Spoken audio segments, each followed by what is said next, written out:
Welcome to the Nova Wealth Show. I am your host, Amy Novakovic. And I'm Jim Novakovic. We're a husband and wife team and co-founders of Nova Wealth Management. We also teach you how to build wealth, advise you how to keep it, and how not to get taken advantage of. So let's get started. Hey everyone, welcome to the Nova Wealth Show. Thanks so much for joining me. I'm Amy Novakovic. This is the show where we try to give you every tool possible so you can grow and protect your wealth, make money, grow your business, everything possible. All the tips that we can have for you is what we want to do here. So check us out on iTunes, the Nova Wealth Show. Also, we have the video version of this. You can see our pretty faces on the Wooditch Network. So it's the wooditchnetwork.com will be the Nova Wealth Show video version on there. Check out our Facebook page. Of course, we always post good tips there, and our YouTube channel. Subscribe there for 90-second to 2-minute quick tips. And one of my favorite things, as you all know, obviously running my business, but interviewing people, bringing on valuable, awesome people that speak the truth and give you takeaways that you can go implement right now today. And today, I assure you, every single person listening will walk away with something because Mikyle, you rock. I am here today with Mikyle Jessen, CEO of National Corporate Credit. He's an entrepreneur. So, I have so many questions for him because he started this giant small business funding empire where he brings business owners together with lenders and gets them the money they need. Mikyle, thank you so much for being here. I'm so excited. Amy, it is a pleasure. Thank you for having me. And yes. I would like you to introduce me everywhere I go because there's so much enthusiasm. I just need like a boombox with your own theme music and then I'm good. That's right. It's great to be here. Thank you again. I know you're in Florida and I am up here in Chicago. So the weather is starting to get more in alignment with your state. Is it just starting? Weather. It's just starting. Okay. Oh, man. I know my birthday is in the beginning of May, and being from Wisconsin, every year it was like hit or miss. Either it was like really crappy or really good. Yeah. You never know. But I'm glad to hear for your sake that it's getting warmer. It is. It's great to be here Florida today. And visit us. I should. I'm down there every quarter for a mastermind. A really good friend of mine. Okay. He runs a mastermind called Board of Advisors. Board of Advisors. The gentleman's name is Mike Calhoun. I can introduce you to him after that name. The call. Yeah. It's every quarter. So it's a private invite-only mastermind. Okay. And I go down there once a quarter, 4 times a year, and they have it in Clearwater and also Orlando at the Ritz-Carlton. And it's worth it? It's worth it. Yeah, it's about $25,000, and we've generated a couple $100,000 worth of business from just the individuals in that group. Okay. Everybody out there listening, write that down because that is something, if you're a business owner, we should probably look into, huh? Well, masterminds, I think in general is important. Yeah. You can't build your company by yourself and you need a good team. And many times to connect with other guys in the industry or other women in the industry that are playing at a high level, that's important for you. You know, it's hard to do things on your own. You need people. You gotta surround yourself with the right people. That's right. So since I'm surrounding myself with you, tell me about your business. I know about your business. Tell them more about National Corporate Credit and what you do for so many small businesses. Not only that, but for startups, which I get pitched all the time about ideas. There's so many entrepreneurs out there that are starting up and don't know how to get the funding. Yeah. So tell us a little bit about that and what you guys do. Yeah, of course. So we raise money for small business owners. We help them get capital so they can hire new staff, they can bring on new inventory. Doesn't matter what the purpose is? Doesn't matter what the purpose is, but really what sets me apart is I'm like a business partner to you. Okay. Most finance companies will just get you approved for a loan or they'll get you an investment and they do not give a 4-letter word about what your outcomes are. Yeah. What's really set me apart, I've been in this business since I was 21 years old. Similar to how you were telling me your story and how you started at 21. Yep. What I lacked in experience, I made up in value, and really just being somebody that listened and built a real connection with somebody. Okay. And that is what separated me from everybody else in the marketplace. So I'm 28 now, but I was 21 in 2011. And so at that time, it was a very open playing field. All the old players in the finance arena had been washed out from 2008. All the bad players had been washed out. And so that was a time when if you could deliver value and you could fulfill on what you said you could do and you were a genuine person, you could play the game, and anybody could play the game at the time. I think the only thing holding people back was fear.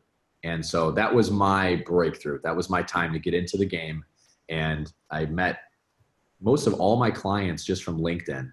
So I networked for almost 2 years. I've heard that from other people too. A lot done on LinkedIn. Well, I'm B2B. Those are my clients. I'm in a B2B business, and I networked for 2 years, one person at a time, on the phone. Like the purpose of LinkedIn and the internet is to get somebody on the telephone with you. Like that's the real way to make a connection. Yeah. Make a connection. And you got companies out there that will sell information. And so they'll sell their information and sell the product online. And that's great. But I would build a connection and get them to get on the phone with me. And I have the same people that I connected with 7 years ago working with me today. See, and that's awesome. I love what you just said there because that resonates with me too. Getting people on the phone because you don't have just like one set sales pitch. Like that's why I always say about us, like you're never going to get this fancy PowerPoint from me that just says why I'm so great. Like every phone conversation is completely different when you're truly being a partner to someone like you're saying you are. Yeah. How can you possibly give lending advice, or how can you possibly find the right lender that's perfect for this small business owner if you don't just talk to them?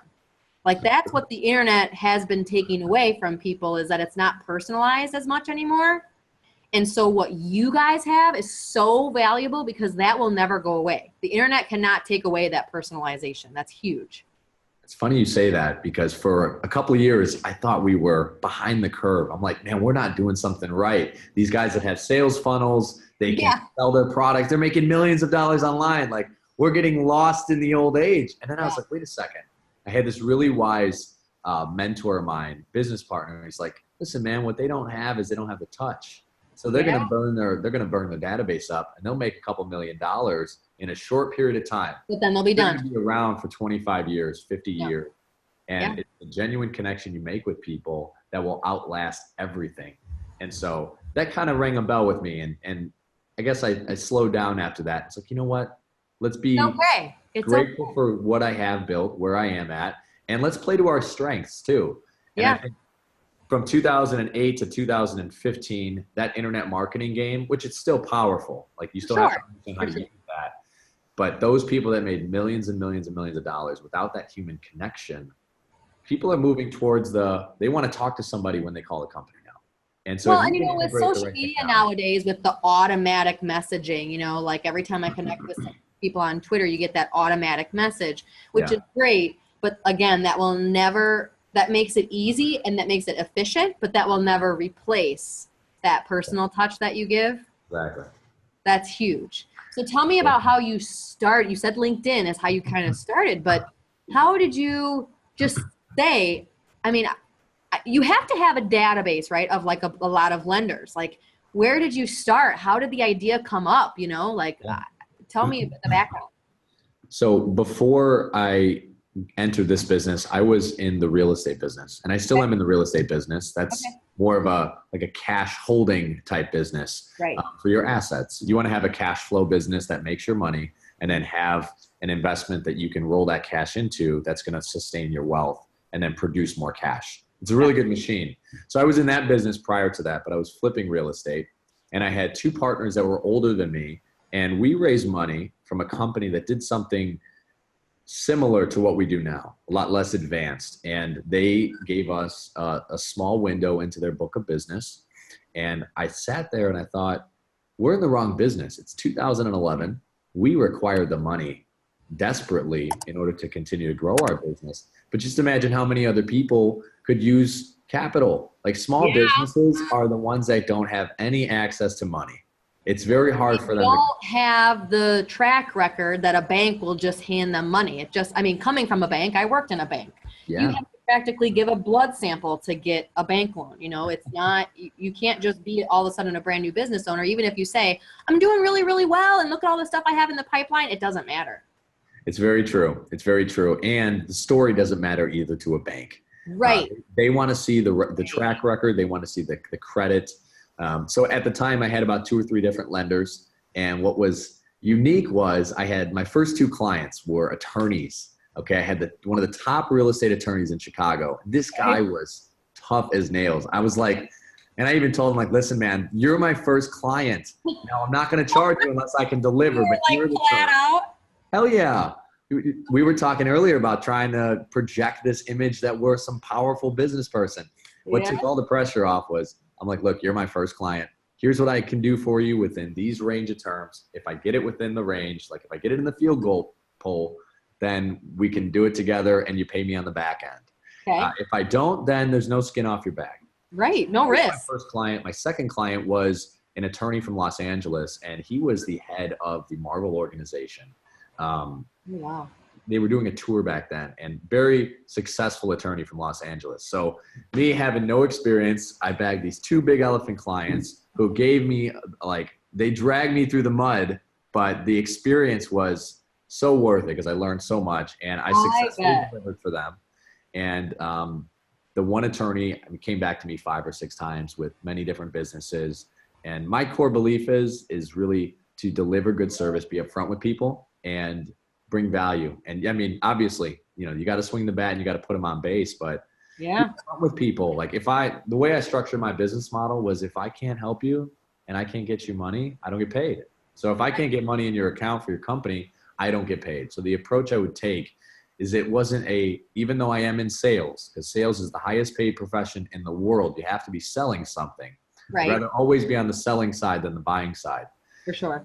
Unless I'm buying real estate. But the way I would sell was to ask a series of questions to determine if they were a good candidate that I could help or not. And if I can't help them, then you're not the best fit for me. Yeah, you have to find where I can offer value. Otherwise, how are you going to stay in business for a long time if you can't consistently deliver value? If people don't see value, then you go away. That's true. That's true. I mean, so much of it is connecting with people, asking a series of questions to determine if they're a good fit for you, but you painting the picture of, help me understand what the goal that you want to achieve is, where are we at now, and how do we get there? How do we get there?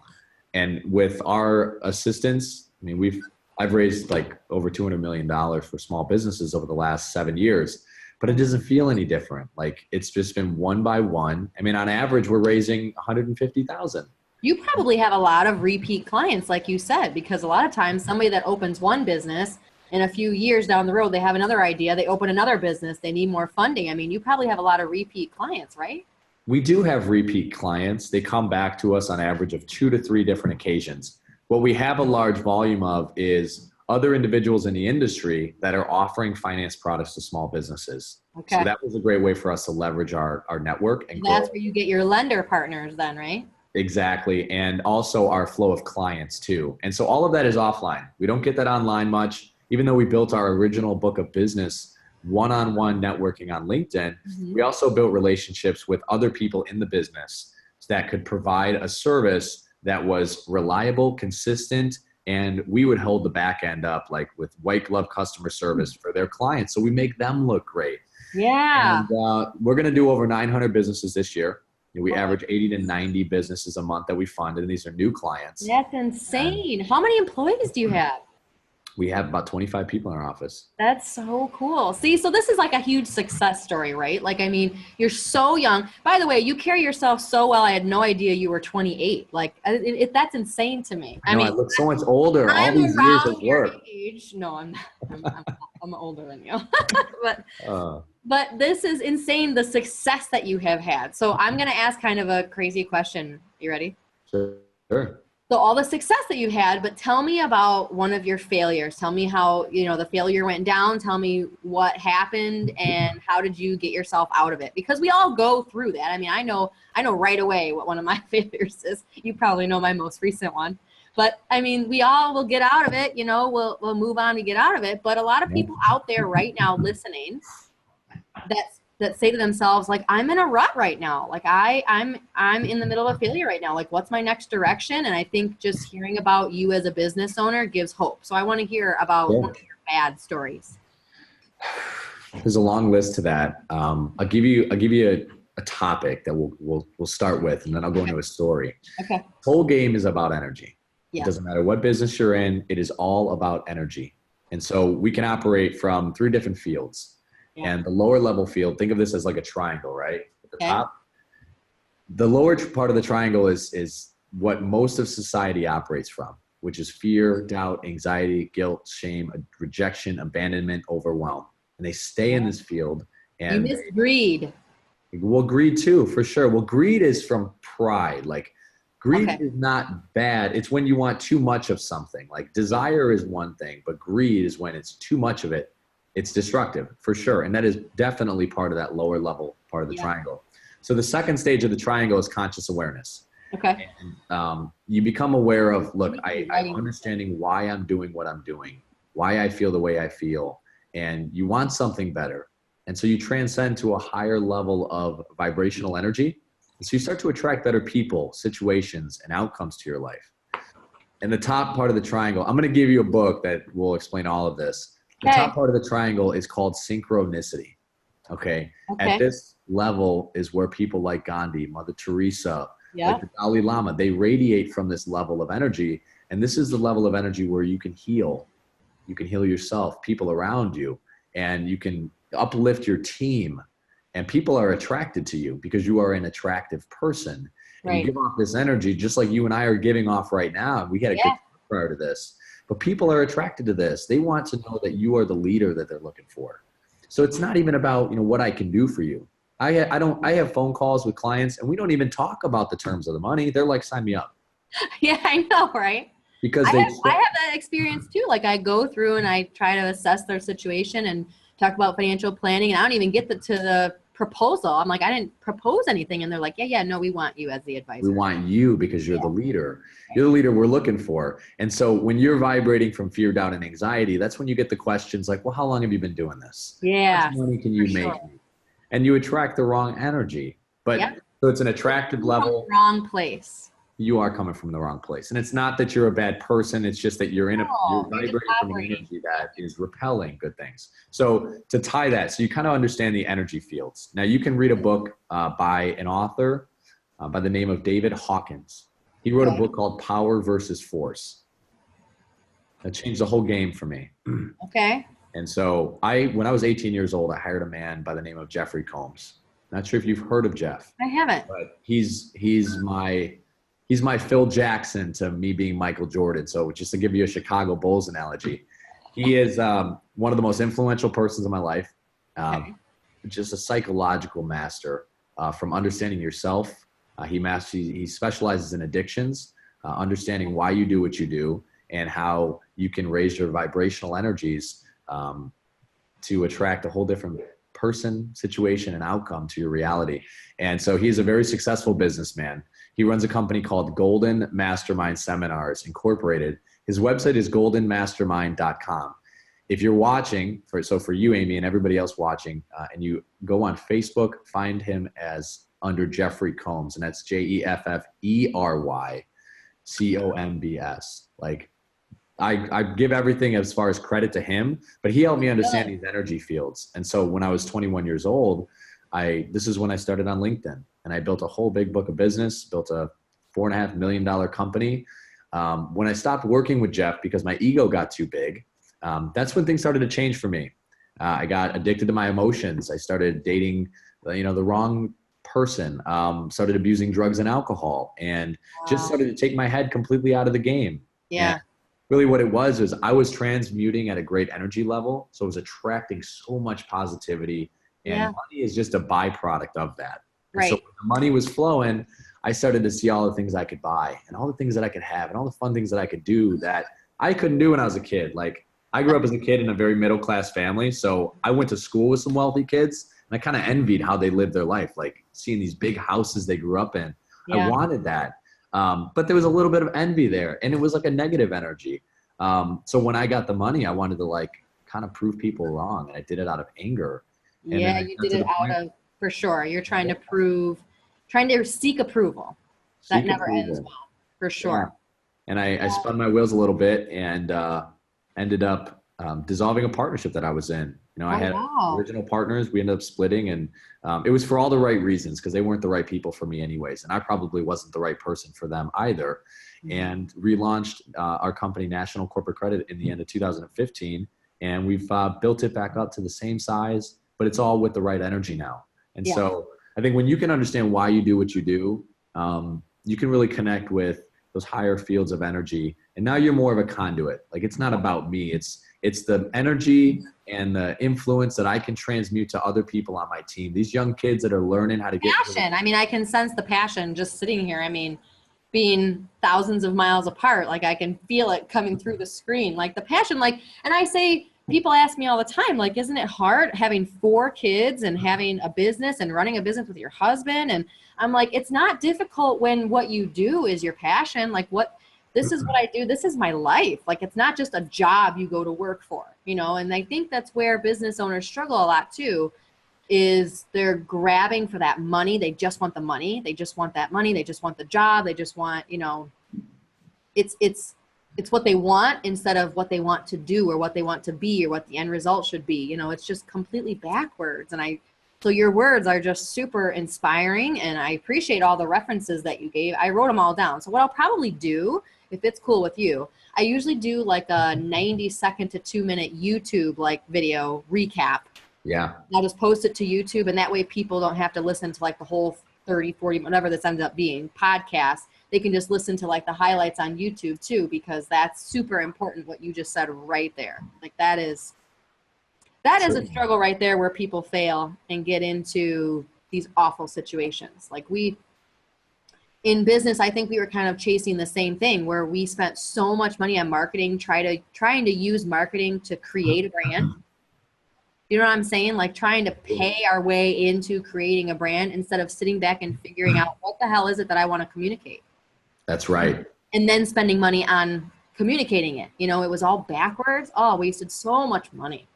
Yeah. Well, so I'm a firm believer in bootstrapping a business, even if you have the money, because it's your resourcefulness and your creativity that will change the whole thing for you. When you throw money at problems or you throw money at development in the beginning, it kind of creates roadblocks, and it creates this pattern in your mind where when you have an issue, you're like, all right, let's just pay for it. And that's not the way things work.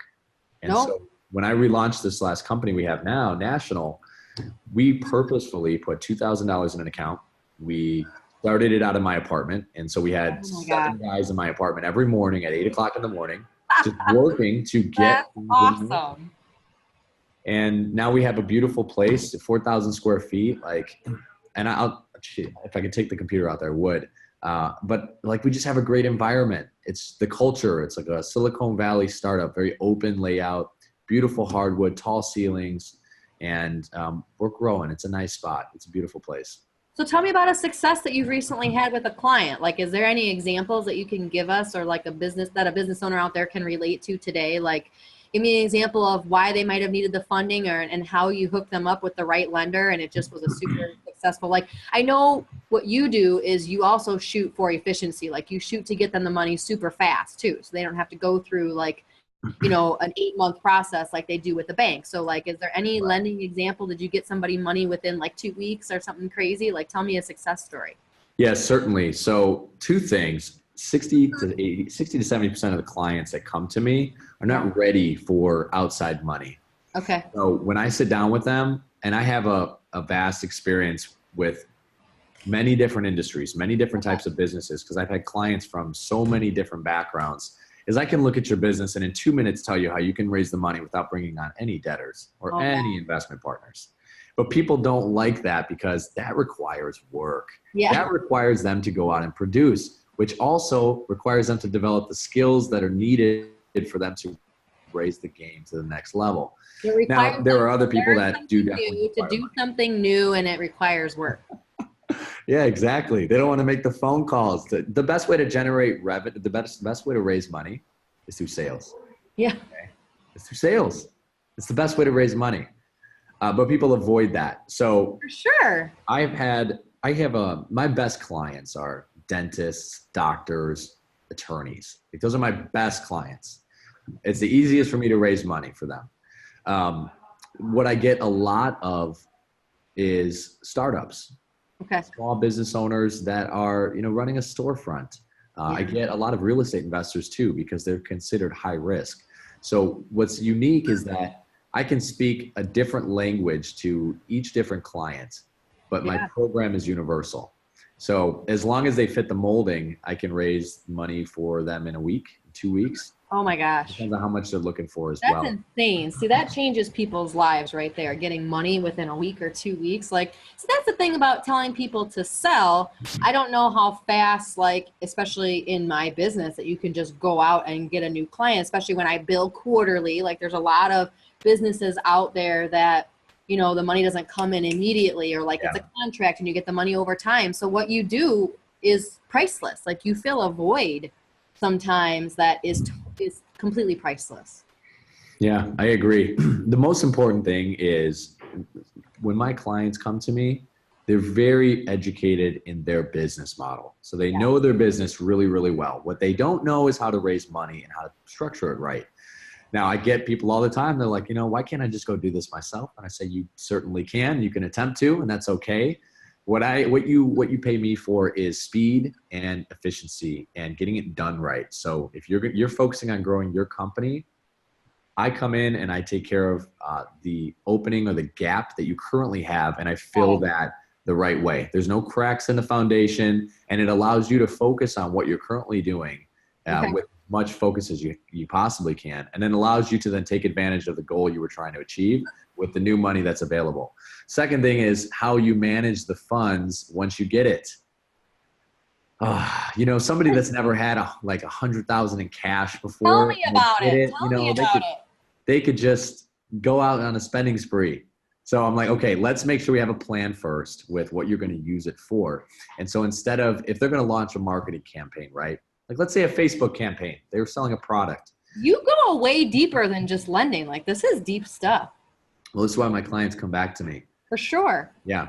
So you don't want to, it's like incremental opening of the faucet, right? Yeah. So you don't want to just put 100,000 in an account and then you start the marketing campaign, because chances are you don't have the infrastructure to handle the type of volume that would come from all of that spend. So let's look at it in terms of how do we incrementally let it out? And so that way your growing pains aren't too severe, even though you want to have some of them, and you can incrementally grow. And then at the same time, as you generate more revenue, you can build a stronger infrastructure in the team. And, you know, within 6 months, 12 months, 18 months, you know, the whole business model has changed. And so I help my clients look at things from a longer term perspective. 6 months, 12 months, 18 months, 24 months. If you can be patient. After they get the money? After they get the money to like achieve where they're trying to go. Like, I really want to help you get to where you're trying to go. That's the whole point. I don't want to just sell you something to make money and then you don't know what the hell you're doing after that. Right. Like, Amy, well, because it also decreases the odds. Like, you want to make sure that the lender that you hook them up with gets paid back. You know, if the person that you lends the money, if you know that the receiver is going out and just blowing it without a plan, the less likely that lender is going to come back. So you're incented, this is like, it's just like the awesome, perfect storm that you have here, because everybody is incented to do the right thing because everybody wins. That's right. That's right. Do you deal with interest rates at all? So do you negotiate the interest rate at all? Or do the lenders just say, hey, this is the interest rate and this is what it is, or whatever? You know, tell me how does that work? Because I deal with in planning, the interest rate is everything. Right. So the interest rate on your end, that's what's producing the juice. It adds more money to your clients' accounts. So you're really on the other side of the lenders with the investors that are letting money to my clients. Well, it determines whether I recommend a loan or not too. Because it's like, if I can get you leverage, if you can get a loan at 4 or 5% and I can make you 6, 7%, you're making money by having that loan. But if your interest rate is 15%, it makes no sense for me to invest the money. We should just take the cash. So an interest rate literally is my deciding factor a lot when I'm trying to help people plan. Certainly. Yeah, we do our best to negotiate that. Lenders will give an offer. I usually, it's based on credit risk. So credit risk, and you know this, it's industry type of business. You know, a guy running an ATM business is going to have a whole different risk than somebody who's running an ice cream shop. And length of time in business, credit rating, revenue. Are you a startup or you've been around for 2 years? That makes a big difference too. Right. So I can tell within 5 minutes what you're going to fall under. What it's going to be. Less. And so we're upfront with them. Do we do our best to negotiate to get the best term? Absolutely. But I typically know what that term will look like prior to us going in to our funding process. You have enough experience now to kind of take a good educated guess, right? Yeah. And I'm getting good at this. Now, sometimes I'm still off, but I'm close. Yeah, I sense that. I get a sense. Well, I can't even believe can you believe it's already been 30 minutes? But how? Keep going. It's cool. I mean, I know. How do you plan your next move? Like, what's your next thing in business? Like, is it to grow the company? Is it to go to bigger businesses? Is it to go more into startups? What's your next thing for National Corporate Credit? The next thing for us is I pay attention to what else my clients require to continue to grow their company. So outside of just advice or money management, coaching, it's what else is going to help you grow the brand. Yeah. And so I happen to know a good person that manages money. That's okay. We're gonna talk here. Yeah. Without giving too much detail, when we're raising money for businesses, they're going to go spend that money anyways. And then they go in and spend it on marketing or branding with companies that don't know what the hell they're doing. Yeah. And they don't have the same level of integrity that we do. Right. So we're looking and developing, as I speak, other business development services that our clients can benefit from. And so that kind of relate to your business, that you just kind of branch off. Yeah. Yeah. We've been traveling and speaking with some of our clients and helping them build their brand really by doing a couple things. Getting a video to tell their story. And I have some of the great audio video guys that I've had actually friends with for a long time. They've done some videos for us. And so I take them on the trip. We'll go and we'll visit their town. They'll put a whole beautiful video together. And then it tells the story, because the story is what people resonate with. That's what people relate to.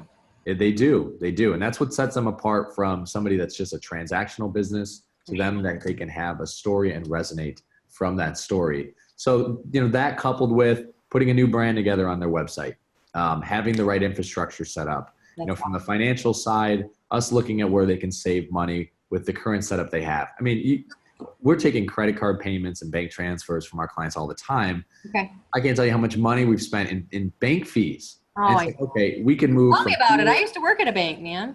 Yeah, but a simple shift can save you a lot of money in your back end costs, things that you don't even consider as a cost of business that you can reduce. And so but the clients don't even know the questions to ask. Like, they don't even know to ask, like, are these fees reasonable? How can I decrease these fees? Like, they don't know that much, so they just accept it. So to have an advocate like you in their corner is huge, because again, how can they possibly know the right questions to ask unless they have a professional that's been there? That's right. Because I've paid through the ass for some of these fees. I bet. I'm like, okay, now I can save you on this money too. Right? Let me be, this is what I did. Don't do that, and learn from my mistake. That's right. That's awesome. Oh my goodness. I appreciate you being here. I want to give you the opportunity. Any last things, any last words of advice you want to say to the listeners out there? Anything else that we didn't cover today that maybe you want to say? Yeah, just something from the heart, that it's not about the money. If you're struggling or you're starting a business, like, I get it. It is not easy, and you never arrive. There's no promised land. It's the process and who you become along the way that is so enriching. So when you can take your eyes off of the future and keep them on the present and see your development in the current moment, like, this is where all the fun happens. And this is where you're going to look back and you're going to feel that energy and be like, that's what, like, developed the character. So if you're dealing with stress, fear, or anxiety about, carrying shit from your past, or you're worried about the future, just know that now is the real gift. And it's the process along the way that who you become is what's most important. So that's what I'm gonna leave you with. I can't remember who said it, but failure is not the end of the road. Failure is just a part of the journey. There's going to be different times that we all fail. And that right there, what you just said, is going to literally, that right there, that statement will make or break whether someone gets through to the next level or just kind of, is done. That's right. That's huge. Awesome. Thank you so much for doing this today. I'm going to post your information. We're going to get this up on the Wooditch Network and get this out to people so you can help a lot of awesome people and business owners. Amy, thank you so much for your time. It was great connecting with you, and I look forward to our next podcast. Me too. We'll do level 2. See you later, Mikyle. Thanks. Thank you. All right. Bye-bye.